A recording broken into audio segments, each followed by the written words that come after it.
எம்ஜிஆர் நாடகமன்றத்தின் சார்பாக பகைவனின் காதலி. இதில் கரிகால் சோழனை மையமாக வைத்து எழுதப்பட்ட இந்த நாடகத்தில் எம்ஜிஆருக்கு என்ன கதாபாத்திரம்னா, இந்த கரிகால் சோழனுக்கு மேய்காப்பாளர் அழகிரின்னு சொல்லக்கூடிய கதாபாத்திரம்.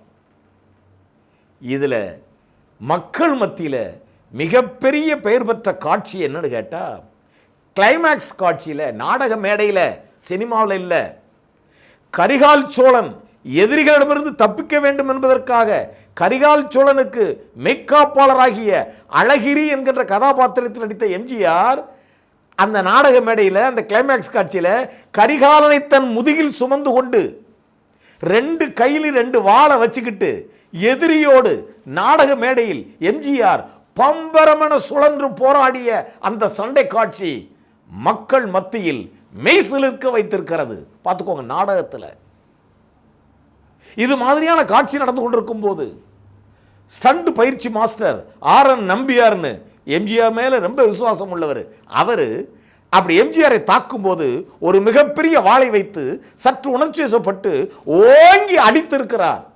நல்ல வேளை, எம்ஜிஆர் எப்பவுமே டைமிங் சென்ஸ் உள்ளவர், அதை அப்படி புரிஞ்சுட்டு அவர் ஒதுங்க, அந்த அடி, அந்த வாள் ஒரு மேசை மேலே பட்டு மேசை 2ஆக பிளந்திருக்கிறது என்றால் பாருங்கள்.